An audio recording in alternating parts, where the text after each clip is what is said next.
But we'll end up exactly the same way as these non-nations of the Third World if we get free of Europe but have a non-racist policy. Within a few generations, Britain won't exist anymore as we know it, so that it'll be academic whether the government of the Third World country will have become is located in London, Brussels, Strasbourg, or wherever. In next year's Euro elections, we have to fight not only the treason of the mainstream parties, but also the bogus patriots who come waving their little Union Jacks, but are quite happy to see huge chunks of our homeland becoming outposts of the West Indies and Asia. Let's not be deceived by these bogus patriots with their little Union Jacks and their slogans about no to the EU. Let's not be deceived by them. And of course, the same people want to get out of Europe, but they talk about having free trade. In other words, they want to keep the system that has gutted most of British industry and sold what remains of it to foreign owners.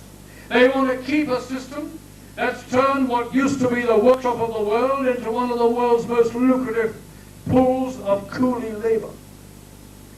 Restoring our nationhood and our freedom means more than just doing away with the meddling of the Euro bureaucracy.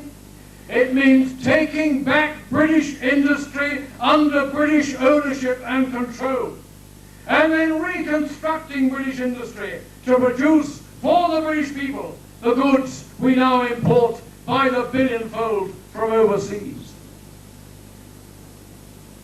It means restoring the traditional industrial structure that's necessary to put back to work the legions of the unemployed. Getting out of Europe is just the start. Some people talk as if all we have to do is to go back to the way we were, to where we were before 1973, when we signed the Treaty of Rome. In other words, to go back to the old laid-back, easy-going, soft-touch, inefficient, multiracial Britain that existed before we signed the Treaty of Rome and joined the then common market in 1973. This isn't good enough. This isn't good enough. Coming out of the EU has got to be the start. Then we've got to rebuild from the very roots the country which the old politicians have destroyed. And we have to fight not only the EU bureaucracy, but the whole of the empire of international finance that has enslaved us all. One is no good without the other. But there's something else that we have to fight. We have to fight an attitude of national defeatism. And this is one of the most pernicious developments of the past 2 or 3 decades. The truth is that our leaders have given up on Britain. Every speech and every action and every gesture shows it. They really believe that we're finished as a nation. They tell us that we must surrender our sovereignty. They tell us we must surrender our future to Europe because Britain is too weak, too feeble to go it alone. What they really mean is that their Britain is too weak and too feeble to go it alone. But there's another Britain which is beyond their understanding. This is our Britain. This is not a second-rate nation.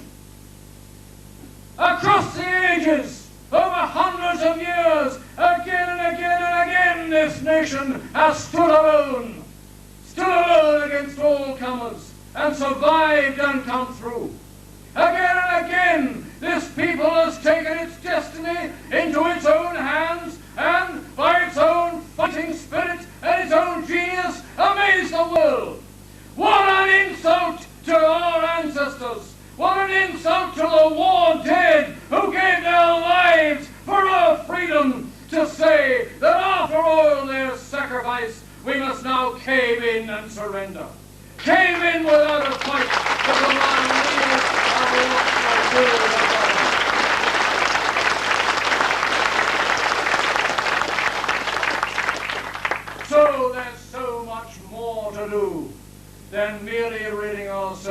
shackles of the EU. We have, my friends, a tremendous struggle ahead of us. We've struggled upwards over 16 years, and we have more years of struggle to go.